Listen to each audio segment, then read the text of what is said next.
Apa benar stigma mengenai hukum di Indonesia yang tumpul ke atas tajam ke bawah?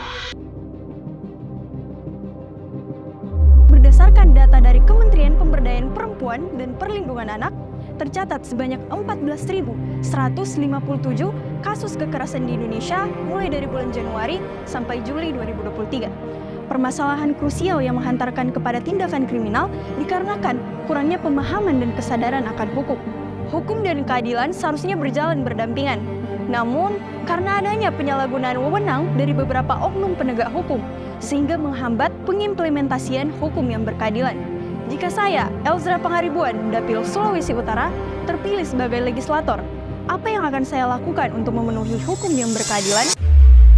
Yang pertama, melalui fungsi legislasi dalam setiap proses pembuatan undang-undang, saya akan melibatkan suara masyarakat, sehingga fungsi undang-undang ini dibuat tepat sasaran dengan mementingkan asas keadilan dan hak individu masyarakat. Pengadaan materi mengenai pemahaman hukum dalam sistem pendidikan bersama Kemendikbud. Yang kedua, melalui fungsi anggaran, saya akan mengalokasikan dana APBN untuk memberikan edukasi atau sosialisasi kepada masyarakat luas, guna meningkatkan kesadaran dan pemahaman akan hukum.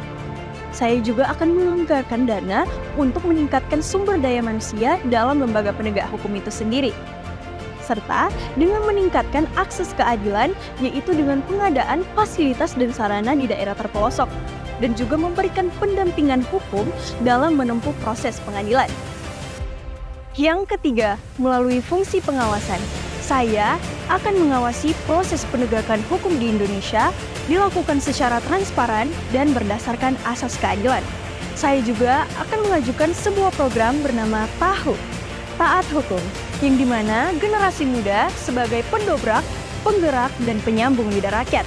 DPR bersama generasi muda dapat bekerja sama dalam mengkaji, mengawasi, dan mengevaluasi sistem hukum di Indonesia, sehingga proses demokrasi yang dilakukan antara pemerintah dan masyarakat dapat lebih tertata.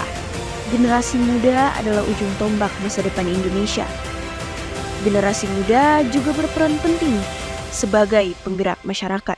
Keberhasilan suatu negara bisa kita lihat dari kualitas pemuda dan pemudinya. Maka dari itu, mari kita sama-sama sebagai agen perubahan mewujudkan generasi yang sadar akan hukum, sehingga terwujudnya juga hukum yang berkeadilan.